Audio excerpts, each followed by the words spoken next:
because I can't teach you guys everything. You know that, right? Of course. It is so massive and changing so fast. Yeah. All right. So all I wanted to do here is teach you guys red flags, because there's just so many scams now and they're so elaborate. And one of the things they're actually starting to get to is they're starting to use AI. Do you guys know that? For the scams? Yes. So you all of a sudden get a phone call from your daughter or something, or your granddaughter, and it'll sound very distressed. And I'm at a hotel and they didn't take my car. And then please don't hang up and all that kind of stuff, right? And you won't be able to tell the difference. Soon they're going to perfect the video chat too, so it'll look like they're on a video chat and you won't be able to tell the difference. I never do that, but So what you do, Yep. in that case, you hang up, you call your daughter or your granddaughter right back and make sure, you know what I mean? Because that Yeah, person's not that going to makes pick up on the sense. other line. Does that make sense? but your heart says help Right. her. So you just go, well, hold on, I'm going to call you right back. And they'll usually beg for you not to hang up or something like that, you know, Okay. because it's the scammer. Sure. So I got two videos to show you that I quickly put together. Great. One's a movie, but it's only going to be 5 minutes long. Oh. Because I chopped out, it's an action movie called The Beekeeper with Jason Statham, where some scammers mess with a lady that he really likes and takes care of. And so then the rest of the movie is him going there kicking butt. Action movie, okay? Oh. But I chopped out, I downloaded the movie and then I chopped out just the beginning part, because yes, this is acted out, but this is pretty close. I haven't seen anything film-wise that was closer than what's actually happening. And then the next one is an example of an actual scam that's going on, and the kind of stuff they'll get you on, and how they use empathy. And you might think, hey, this lady fell for it too easy, but they really use empathy and they target you in different ways, and so how you respond will be a lot different. And then we'll just talk about a couple of scams real quick and what to look out for, and you know what I mean? Is that all right? And we're going to try to keep this pretty short. And Absolutely. Wonderful. so now remember, this first one's acting, and if you recognize Claire Huxtable, Oh. she's the main character in this one. I would She's the one that gets recognize- scammed. Oh. So this first one is from a film, but it's just such a good representation. And I will let you know that I tried to bleep out every swear word, but we're all adults, Marge right? can handle it. We're all adults. Yeah, I think I'm familiar with that. I did try to get all the F You words out raised of a it. couple But, of boys, you've heard a couple of bad words. Oh, yeah. So, but this one's the acting one. This one's the Okay. fiction one, but really close.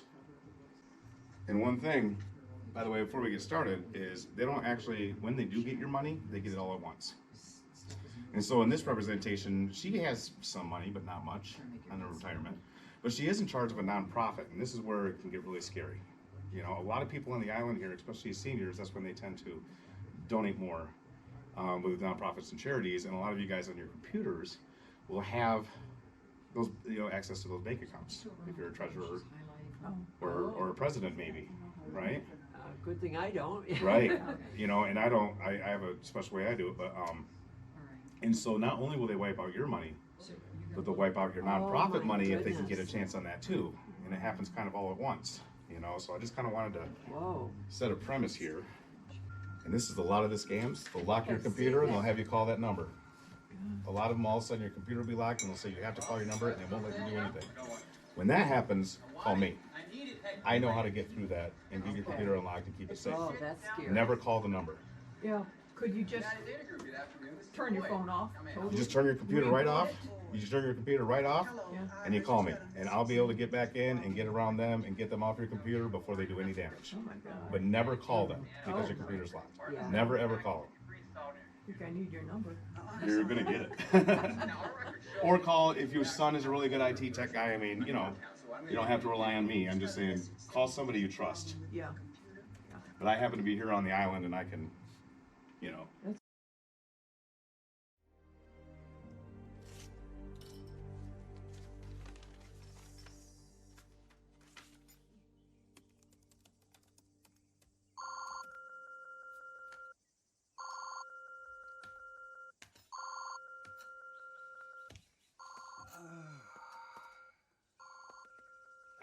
Boss, got something? Yeah? I got one. I want it. I need it. Hey, put it in my ear. Get this fucking hippie shit down, please. United Data Group, good afternoon. This is Boyd. How may I help you? Boyd.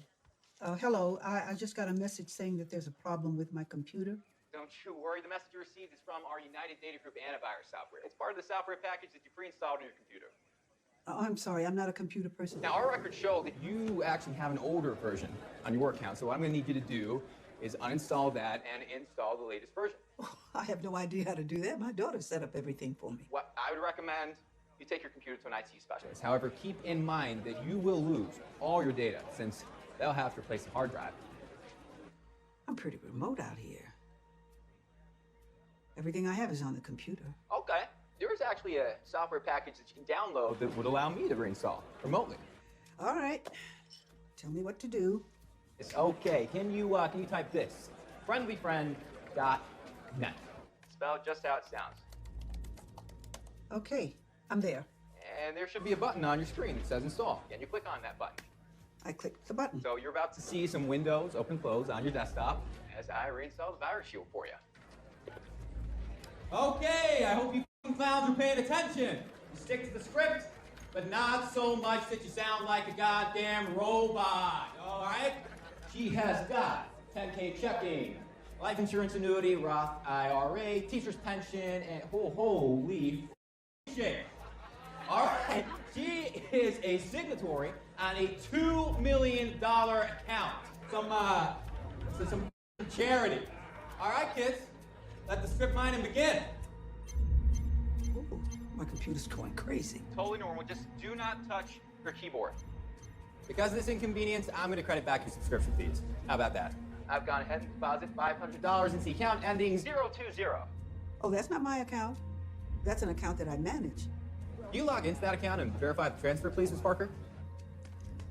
Just hold on. Yes, there's a transfer for $50,000. Set the hook with sympathy. Ms. Parker, I made a terrible mistake. I was supposed to credit you $500, but I know I got a stuck key here. I'm gonna lose my job here. I got kids. I got fucking kids.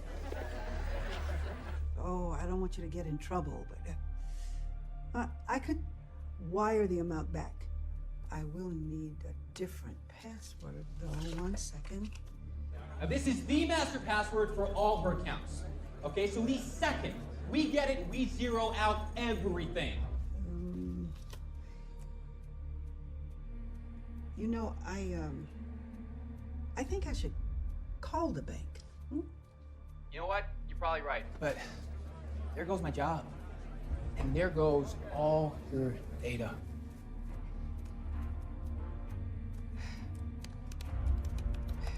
My kids' pictures are on this computer. Okay.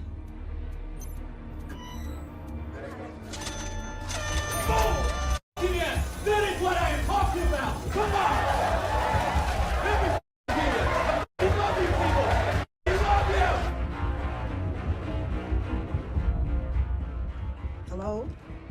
Hello? You still there?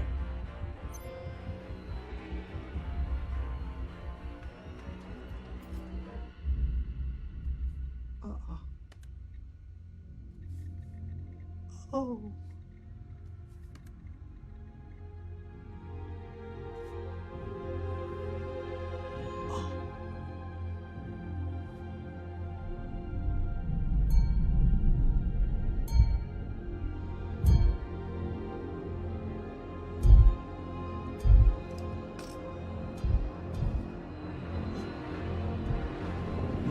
What did I do?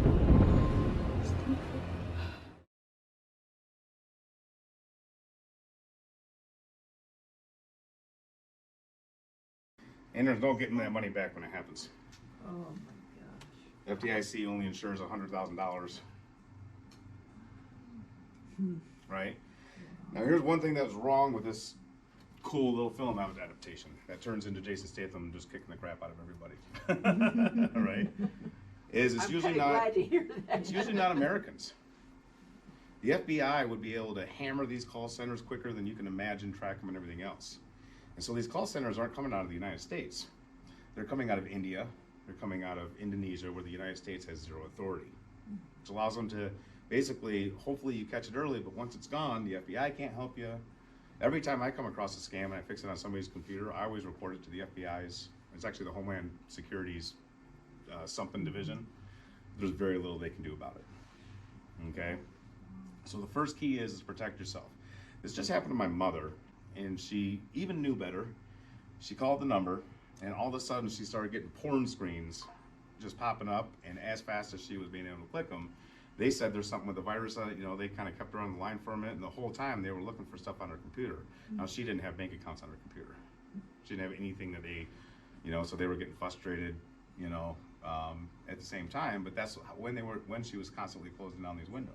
She finally, they didn't want her to call me, right? Yeah. Yeah. Which she then turned around and did.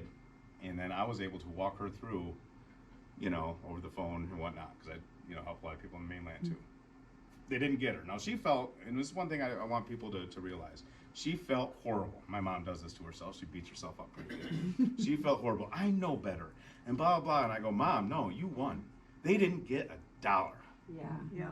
They didn't get $1. They're gonna try to scam you every day for the rest of your life, and they didn't get $1. You won this one. And it's never gonna stop. So don't beat yourself up because you almost fell for it or because you got that far, you know? Yeah, but still, when you come that close, you think, It is. yeah. So some of the red flags are, oh, you'll lose all your data. Well, how do they know if they're not actually looking at your computer? Right? Why are they able to generalize that? Have you ever gone to a mechanic and then call them on the phone and then go, so it's making an sound, and go, oh, I know exactly what that is. And here's how much it's gonna cost. Or do you gotta bring your car in before they actually give you any kind of an answer? Right. I used to be a mechanic, so I like to, you Uh-huh. know. So, you know, they're not gonna like tell you what's wrong with it, plus what the charge is and everything else without ever looking at the vehicle. Same thing about an IT guy. So one of the red flags would be, you know, oh, you are gonna lose all your data, as they're saying to you over the phone. Well, how do you know that if you're not here, you know, and stuff like that? Another thing, there was a scam, because there's so many scams, I'm just gonna try to show you a few. Number one, if you ever actually need help from Microsoft, or Apple, or Norton Antivirus, or Amazon, they will never, ever, ever charge you. They will be on the phone for you for 6 hours, if it's QuickBooks, for instance, or Venmo, or PayPal. The actual company's customer service, which you call, right, will be on the phone for you for 10 hours if need be, and they will not charge you a dime. One red flag is if it costs money. Another thing, if your computer gets shut down like that, don't call the number. It'll even say it's from Microsoft, or from Amazon, or it's from Google.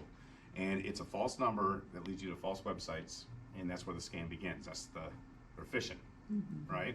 They're casting out, and then the question is, you know, do they set the hook on you, bring you in to call? If your computer gets frozen like that, if you don't know anybody on the island or whatever, that just bring it to me, or call me and I can come over, you know what I mean? Just leave it alone, turn it off, and I'll be able to come over, and I will be able to wipe everything off it that they put on it. I'll be able to save everything, and you didn't let the scam happen. So if I just turn it off, they're not still lurking in there? Right. Well, they're actually not lurking in there right now. What they did is they gave you a program, it's called a phishing program, P-H-I-S-H-I-N-G. And so you click on something and it just locks your computer screen for a minute. And there is a certain way you can get off it, but what they try to do is they go, call this number to fix the problem. Then they're in, And okay. that's when you, Yeah, so as long as you don't call the number, they're actually not phishing in your computer yet, because you gotta give them access. You won't give them access until you call the number and that bull crap starts happening, you know, Yeah, when you start yeah, getting hustled, okay. right? And so, you know, they're not getting into your computer yet. That's why I said just shut it down, shut your laptop, whatever you need to do. They're not in your computer. And when I go to fire it up, we can make sure that, does that make sense? Yep. Just don't call the number. Don't, yeah. There was another one on the island recently.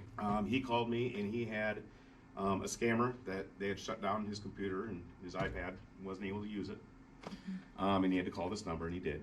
And next thing you know, they needed some information, and he was on the phone with the Charlevoix State Bank security officer. Well, he happened to remember, because he says he usually has to look up all of his numbers on this thing, but his whole, you know, because everything's on his iPad, but everything was frozen.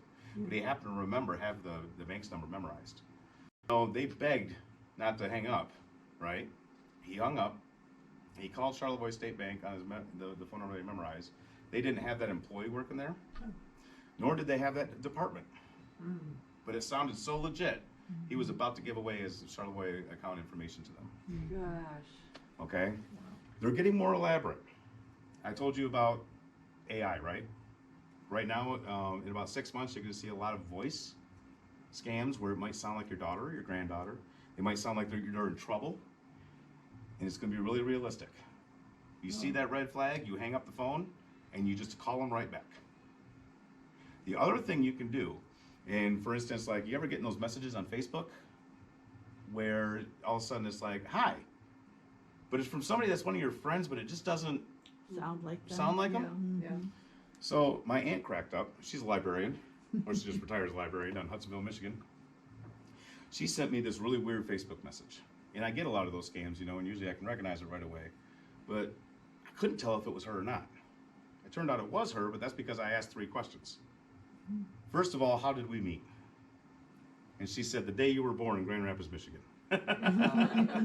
Who was my favorite baseball player? Because her husband, my Uncle Dave, used to give me every year for my birthday. And so only she would know that. Does that make sense? Okay. And so I sat there and asked these 3 questions before I'm like, oh, hey, I hope you know why I'm doing that. And I was also trying to teach her, make sure you do that too. If all of a sudden you get a message from me, like, just doesn't, okay, so there's things you can do. Always 3 questions, 3 triangular different questions to verify. Because an AI generated voice won't be able to do that. Make sense? And make sure they're not general. You know, like what color is my hair? You know, something they would personally know like that. Or what's my street name or something. Yeah. Like that, because they're going to be able to figure that out. Make it a little personal. You know, pretty soon, in about a year, you're going to start seeing the same kind of scams that you're going to see with AI using people's voices, and they're going to be videos. And their videos are going to look so realistic. They might look like they're in a jail cell, or they might look like whatever. But then again, you need to just hang up, call back, and verify. They'll make it sound like an emergency, like you should hang up. If you hang up, I won't be able to get hold of you again. You mean Don't- call the person, Call the person back. not the person that called you, No. not the AI Right. number. Right. So Call your. exactly. So like, let's say I get an AI and it's Jackie. I get this video chat and it's Jackie, and she's saying, you know, I'm stuck in this hotel and I'm on the mainland, and you know, first of all, they'd say, and I'm in Michigan or something, whereas I know an Islander would say, I'm on the mainland, or Yeah. you know, you can start seeing these red things, and blah blah. I need your help. No, don't hang up, don't hang up. And then I turn around, find Jackie's phone number, call her back. Hey, where you at? Does that make sense? Yes. Yeah. It's kind of like one of those. I got an email one time when I was still living in Gillette, Wyoming, that a friend of mine, who I hadn't seen in 6 months, and I was working on a campaign with, was suddenly overseas. Was in France, and had gotten all of her cards stolen, and her passport. Oh, And so the embassy's having a hard time, blah, blah, blah. And so I wrote back, go to the embassy. Well, I really need you, blah, blah, blah, you know. So I went ahead and called that person, who was at the time at the library in Gillette, Wyoming, oh wow. saying, where are you at? You What? know. How fast did you get from By the way, you overseas? just sent me an email from your email account. Yikes. Does that make sense? And so basically I wanted to go over a few of these, and then when you start seeing red flags, just stop, turn it off, turn off the phone call, turn off whatever, right? They're gonna try to get you anything to keep you on the phone, make it sound like an emergency, like, oh my God, these people are gonna kill me if you hang up, or whatever. Mexican cartels got me. I mean, think of a million things that people can say, okay? See, the day that it sort of happened to me, I didn't know if I could shut it down. It was on my iPad. So I used my phone to call the Apple people, and she went in but I didn't know if shutting it down was the right response. But basically, that's the number Yeah. one thing to do. Right now, the number one thing to do is just shut it down and call somebody Yeah. that knows what they're doing. Okay, I'll give you guys my phone number if you want. If you have kids or somebody else on the island, as long as it's somebody that you know trust and you know isn't an online person. Are you afraid of AI? The first Well, that's a whole nother the- conversation. with There's AI is going to be like any other tool, but I look at it as like what's probably going to happen in a revolution. So the biggest revolution I think humanity ever had was the Industrial Revolution, because humanity really didn't change for about 10, 12,000 years. You know, from the beginning of farming and civilization, you know, which one is when you started labor and different classes and all that. But humanity, technology, it really didn't change for about 10, 15,000 years. And then suddenly everything changed. From the way we work to the way we eat to everything changed with the Industrial Revolution. And I think that's what's the kind of thing that's going to happen here Wow. over the next 20, 30 years is everything's going to change to that Digital significant effect revolution. again. Yeah. You know, Yeah. more so than going bronze to iron or, you Yeah, know. it's huge. You know, what's not taught in schools is that wasn't really as significant. It's supposed to be studied more as an economic collapse than it is a transitional, you know.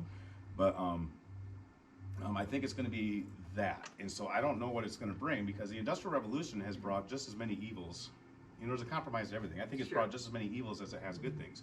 We got things like vaccines, and we have things like, you know, the amount that we've collectively as a human race learned, is able to learn from computers and from travel. healthcare Yeah. to travel is all these good things. But at the same time, it's also allowed for massive warfare.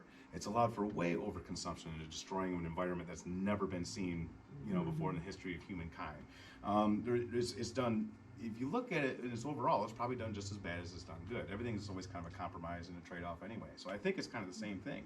When it comes to the job market, the AI is going to be horrible. It's going to be able to replace 90% of the jobs out there, from teachers to news reporters to mechanics to, you know, Well, even music composers. music composers, artists. Things like that, artists. Right now, I can use AI and I can buy a tool, you know, for my back room. And I can buy a tool and I can use AI to, for free, make me a painting of exactly what's in my head. And then I can have this tool over here through a CNC machine in my computer, paint that painting, right? And actually use different colors and tippets. So you couldn't tell, because there's brush strokes and everything, you couldn't tell that I didn't do that.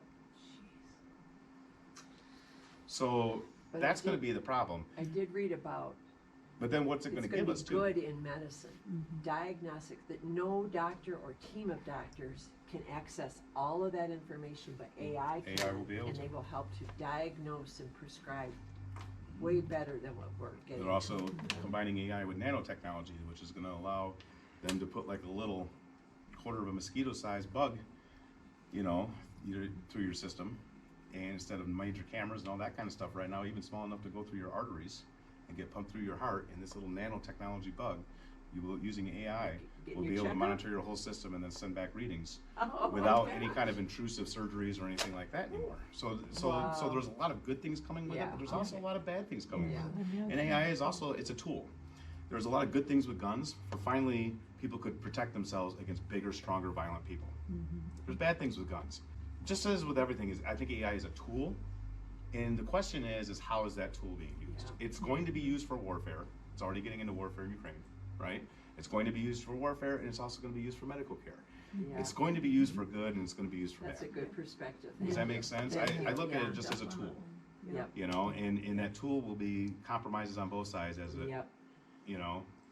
So just as itself, it's not good or bad. It's how it's going to be used. It's It whether just it's good is. or It bad. still has to be used for a purpose. You know, like I'm using AI right now to help me finish my books because I have ADD really bad. And so for me, sitting down and writing chapter after chapter is nuts impossible. But for the past 10 years, I have segments of all these different books that I've written over the years, and I'll come back to this one, I'll come back to this one, I'll come back. And some of them are voice. I'll be driving down the road one time, I remember Wyoming, and I'm going, okay, and then this character, blah, blah, blah, and I'm writing it down, and it's all in voice, you know, and then I never transferred it over to text, right? And so this new AI program came out, and what it allowed me to do is take 10 years of material from this story that was all just all over the place. It's probably about 60% of the book is written in first draft form. And it allowed me, it put it together for me, instead of me doing it. It did all my voice to text and then put it into a coherent deal. And then now I'm going through it sentence by sentence, writing and drafting out. And I just finished the first draft of one of those books. It's actually just an easy little Treasure Island, Beaver Island treasure book. And I'm just done with the first draft, and I'm going through the second draft right now. But what AI did, it didn't do the writing for me. But what it did do is allowed me to Pull out. put together a book. But here's the problem. You could say I'm using AI for a tool for my writing, no different than a typewriter, instead of actually writing everything out. Or I'm using AI to write the entire book for me, shove as many out there as possible, and call myself an author. Because what you can do with the same AI program is I can go, here's 5 character names, try to write a pirate treasure story. And you give it basic information, and it will write out 20 chapters for you. And all you have to do is go back and just correct some stuff, and bam, you can pump out a book in literally 2 or 3 days, a novel. But you're not writing it. Yeah. You're shoving in a basic idea, and it's doing all the work, and it's generating a story and a caption for you. So you can use the tool to help with your writing of your ideas and all the stuff, and help you organize and then flush out some of the stuff. You know, like I want a better way to write this paragraph, and You know what I mean? And it'll give you a few suggestions. Ooh, I like that, but I can read. You know what I mean? Or You can use it just as a say, tool for "Do your writing, this." or you can. Does that make sense? Or you can use it as a tool to make money and call yourself a writer, and it's not really. Yeah. Same thing as artistry. I'm going to try to sell a couple paintings this year at the art show again, and I'm doing those paintings on my own. But those kind of people, you wouldn't. They can tell you, call you. They can say they're an artist and they're not. And could they doing reproduce masters?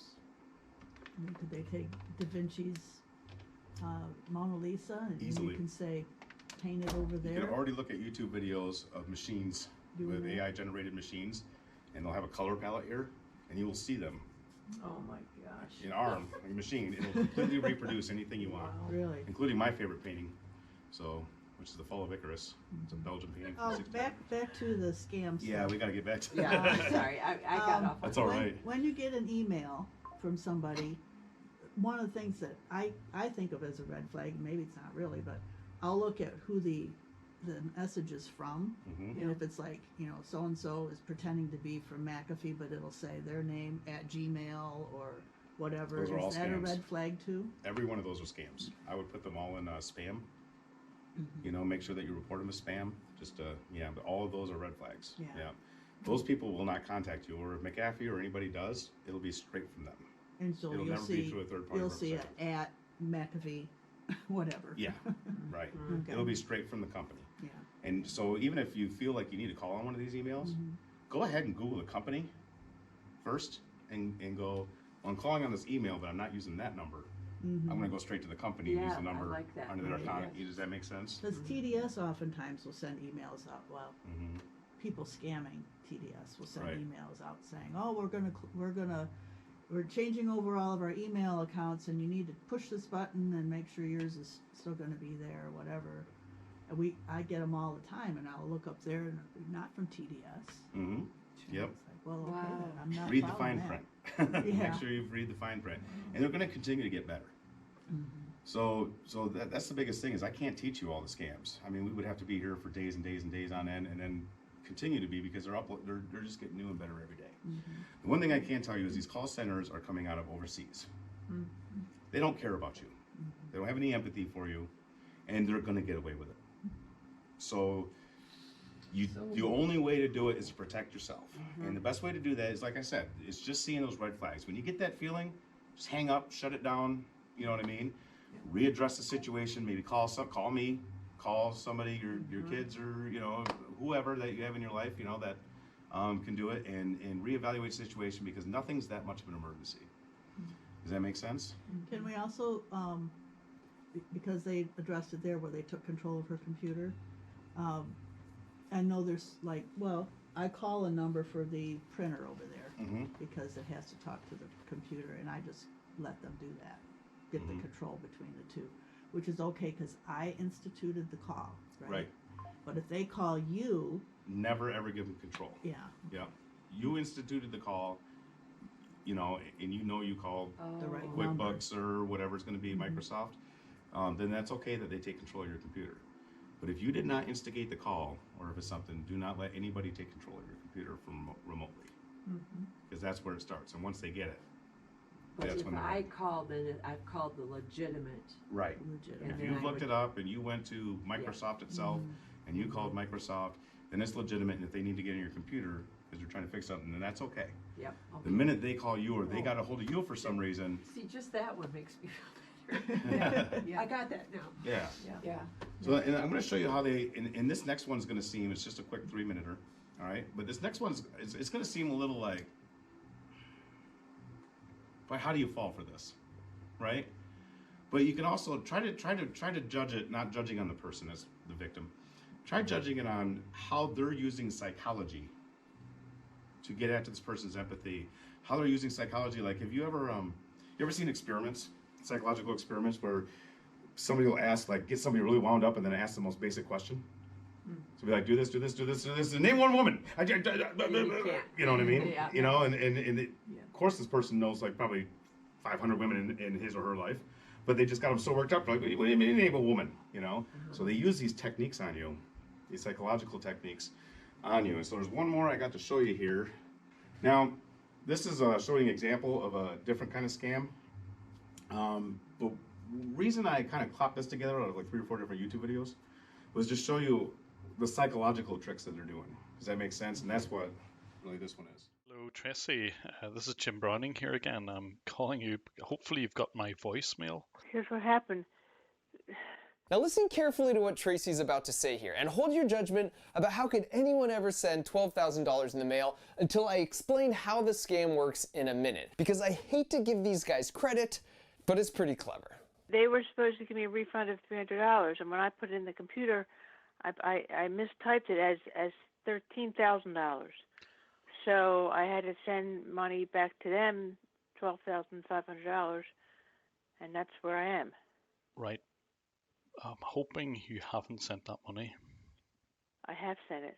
Oh no, right. I hate to break this to you, but this whole thing is a scam. What do I do now? Because Let me explain exactly how this scam works so well at tricking so many people. There's an email that goes along with the scam that basically says the same thing as the robocall, which is Amazon just charged you $200, but if you don't recognize this charge, please call right away to have it refunded. So when you call, they say, I'd be happy to walk you through the refund process on your computer. So just type this here and simply install this, and then I'll be able to fully help you out. And most victims don't really comprehend. They've just installed a remote software program that gives the scammers full access to their computer. Now they're ready for the scam. They tell her that some accounts have actually already had their refunds automatically processed, so she needs to check her bank account to make sure the $200 refund isn't already there. And when Bessie here asks if he can see her banking info, he explains in technical terms. It's a 3D page, so I cannot see anything. okay. And so sure enough, she hasn't got the refund yet, so he needs just about 5 minutes to work with his billing department in order to process it. But first, he makes a really big deal about this. I'm signing out from your account in front of your own eyes. And this is true, he actually does sign out. At which point he triggers her screen to go black so she can't see anything that he's doing. And then he immediately logs back in using the browser pre-stored username and password. He's going to do a simple browser HTML edit on this page to temporarily make this Lowe's purchase look like a refund for $20,000, and you'll see why in a minute. And as he's editing away, he chats her up to try and build trust. You're like my granny, Miss Bessie, do you know this? Yes. She was like one of my closest friends. Oh. I used to share each and everything with her. You mean like what you do for a living? And you might be wondering, why doesn't he just wire transfer himself money while he has unrestricted access to her account? But the problem there is that it's traceable and it would likely get flagged by the bank's fraud detection system anyways. But if you can get an old lady to mail you cash, it's so untraceable, the authorities don't even begin to try and track it down. Now that he's finished, he unblinks her screen and he informs her that unfortunately, the billing department couldn't process the refund, so they have one last option to try. This is the Chase online refund server. It's actually just a text window that does absolutely nothing. It's pure theater. It is an irreversible form. Whatever you are typing it over there, put it in a correct manner. Nothing would be changed over here. Basically, he makes a big deal for 3 minutes that she's the one that has to enter all the information, and anything that gets typed there is immediately permanent. Maybe you can see where this is headed. So her name, last four of social, zip code, and finally refund amount. Please enter your refund amount. She didn't mistype it. $12,500. If you go back, you can actually hear him type the 2 extra zeros on his keyboard and hit enter. Check everything, is it correct? Oh no, this is a mistake. Oh, I screwed up. Oh, Jesus. It was supposed to be a 200 in there. Oh, God Almighty! I'm exhausted. I can't do this. My mind is absolutely fried. Please check your account. Did you really receive that money in your account? Oh my God! Plus 20,000. Yeah. Please save my job, ma'am. If I'll not earn for my family will die due to hunger, due to starvation. Oh, please, yes, of course. I mean, what should I do? I mean, I can. Feeling bad for you. You are also like my grandmother. You know, I'm an honest You are person. making me cry now. You are making me cry now. I'm getting attached to you. Now, how do I fix this? He tells her that unfortunately mailing a check or wiring money would just take too long, so he needs to think for a minute. And then he comes back with this. Hello, Miss Bessie? Yes. I got an option. And you can see now how he's got her to the point where she's totally willing to send $20,000 in the mail and to lie to the folks at the bank or FedEx or even her family who might try and stop it. In her mind, she messed up. And because she's a good, empathetic person, she'll go through great lengths to make it right for someone she doesn't realize is a heartless scammer. And on top of weaponizing their empathy, maintaining pressure on their victim is a key tactic. They keep them on the phone the whole time, even as they drive to the bank, or they yell at them. Go to the UPS, why don't you go to the UPS? Or call this many times in a row. I ended it there because Just keeps going on and on. yeah, it's actually about, you know. Just awful. So they're using psychological tactics on you too. So basically what I wanted to do, because I've been way too many people on the island and stuff, is unfortunately had to call me, and there was a couple people I couldn't help. It wasn't in time. And there's nothing we can do to stop them from trying to scam you. So the only thing we can do is just try to recognize red flags. So the more scams that you see or that we talk about, that's really the only way to do it. And then just to remember, you know, if it starts and you accidentally got hooked, you know, everybody slips up every now and then. I did the other day. Shut everything down. Give me a call. Yep.